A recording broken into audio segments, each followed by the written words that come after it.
ایک نوجوان لڑکا حضور کی بارگاہ میں حاضر ہوتا ہے، عرض کرتا ہے یا رسول اللہ صلی اللہ علیہ وسلم، کھجوروں کا میرا ایک باغ ہے اور میں چاہتا ہوں کہ وہاں اس باغ کے ارد گرد ایک دیوار بناؤں، لیکن یا رسول اللہ صلی اللہ علیہ وسلم میرا ایک پڑوسی ہے، ہمسایہ ہے، اس کا درخت درمیان میں آ گیا ہے، اگر میں وہ دیوار بناتا ہوں تو اس کا درخت دیوار کے اندر آتا ہے اور دیوار ٹیڑھی ہو جائے گی، یا رسول اللہ صلی اللہ علیہ وسلم میں نے اس سے کہا ہے یہ درخت مجھے بیچ دو، وہ بیچتا بھی نہیں، میں نے پہلے کہا مجھے دے دو، اس نے کہا نہیں دوں گا، میں نے کہا بیچ دو، وہ بیچنے کے لیے بھی تیار نہیں ہے، یا رسول اللہ صلی اللہ علیہ وسلم میری مدد فرمائیے۔ اب وہ یتیم تھا، حضور کی بارگاہ میں حاضر ہوا، نبی کریم صلی اللہ علیہ وآلہ وسلم نے فرمایا اس پڑوسی کو بلاؤ، حضور کی بارگاہ میں حاضر ہوا، حضور نے فرمایا یہ درخت دے دو اس کو، اس نے کہا میں نہیں دیتا یا رسول اللہ صلی اللہ علیہ وسلم، وہ غصے میں تھا، بہت ناراض تھا کہ اس بچے نے حضور کی بارگاہ میں شکایت کیوں کر دی، حضور نے ارشاد فرمایا اس کی رقم لے لو، پیسے لے لو، یہ درخت بیچ دو، اس نے کہا میں بیچتا بھی نہیں ویسے بھی نہیں دیتا، حضور اکرم صلی اللہ علیہ وآلہ وسلم نے ارشاد فرمایا، مسند امام احمد بن حنبل کی روایت ہے، میرے آقا صلی اللہ علیہ وآلہ وسلم نے ارشاد فرمایا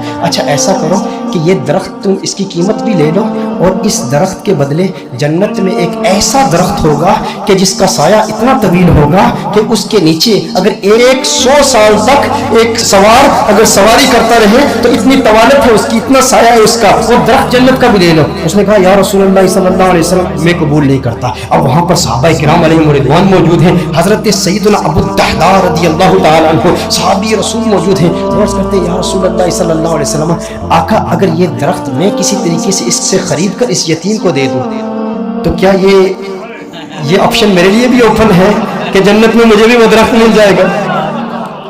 اگر یہ درخت اس کے پڑوسی سے میں خرید کر اس یتیم کو دے دوں، میں کہتا ہوں یتیم سے میرے آقا صلی اللہ علیہ وسلم کو کس قدر پیار ہے، میرے آقا صلی اللہ علیہ وسلم سے عرض کرتا ہے کہ اگر یہ کسی طریقہ سے خرید کر میں اس یتیم کو دے دوں تو کیا یہ آپشن میرے لیے بھی اوپن ہے؟ نبی کریم صلی اللہ علیہ وسلم نے ارشاد فرمایا ہاں تیرے لیے بھی ہے۔ حضرت ابو الدحداء رضی اللہ تعالی عنہ فوراً اس شخص کے پاس جاتے ہیں، آپ فرماتے ہیں تو مجھے جانتا ہے؟ کہا جانتا ہوں، تو وہی ہے نا جس کے باغ میں 600 کھجور کے بڑے بڑے درخت ہیں، تیرا باغ اتنا مشہور ہے کہ مدینہ منورہ کے بڑے بڑے تاجر تیرے باغ کی کھجوریں کھانے کے انتظار میں رہتے ہیں، اور اس باغ کے اندر پھر اتنا بڑا محل تعمیر کیا ہوا ہے، میٹھے پانی کا کنواں ہے، تو اتنا مشہور بندہ ہے، تیرے باغ کے چرچے تو پورے مدینے میں ہیں، پورے شہر میں ہر بندہ تجھے جانتا ہے۔ اس نے کہا کہ دیکھو کہ اگر تیرے اس ایک درخت کے عوض میں تمہیں اپنے 600 کھجور کے درختوں کا باغ دے دوں تو یہ سودا قبول ہے؟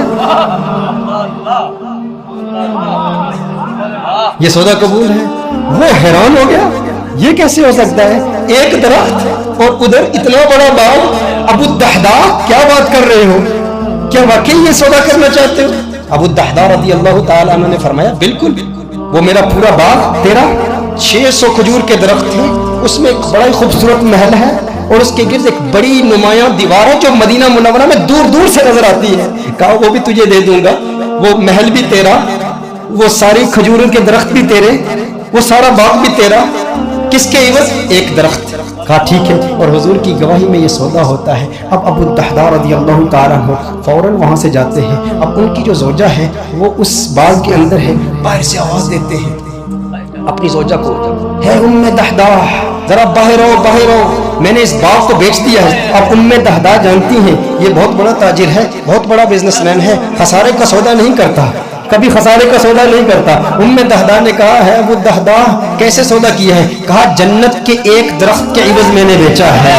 اب دیکھو میرے دوستوں، اب دیکھو ام دحداء، وہ نیک بخت خاتون، وہ خوش قسمت خاتون، اس کی عظمتوں کو سلام۔ آج آپ سوچیں کہ اگر آپ کی بیوی ہوتی اور آپ اپنے گھر جاتے اور اپنی بیوی سے کہتے ارے سنتی ہو باہر آ جاؤ باہر آ جاؤ، گھر سے باہر نکلو، یہ گھر اللہ کی راہ میں دے دیا ہے، وہ کہتی ارے ابھی تو یہ نیا ٹی وی رکھا ہے، ابھی کچھ زیورات رکھے ہیں، زیورات تو نکالنے دو، ارے نادان انسان تو نے کیا کیا، گھر ہی اللہ کی راہ میں دے دیا۔ ابو الدحداء رضی اللہ تعالیٰ عنہ نے باہر سے آواز دی، کہا ایک جنت کے درخت کے عوض۔ ام دحداء نے یہ بات سنی، کہا تو نے بڑے منافع کا سودا کیا ہے، بہت منافع کا سودا کیا ہے۔ ام دحداء فوراً اپنے بچوں کو پکڑ کے اس گھر سے باہر نکلتی ہے، باغ سے باہر نکلتی ہے، اب ننھے بچوں کے ہاتھ میں کچھ کھجوریں بھی ہیں، کھجوریں ان کے ہاتھ سے نکال کے کہتی ہے اب یہ کھجوریں ہماری نہیں ہیں، میں نہیں چاہتی کہ کوئی ایک کھجور اللہ کے راہ میں دیے گئے مال سے میں اپنے جیب میں رکھ لوں، تو لے لے، کہیں اس کی وجہ سے جنت کے درخت میں ہمیں خسارہ نہ ہو، کہیں جنت کے درخت سے محروم نہ ہو جائے۔ ساری کھجوریں لے کر باغ کے اندر رکھ جاتی ہے۔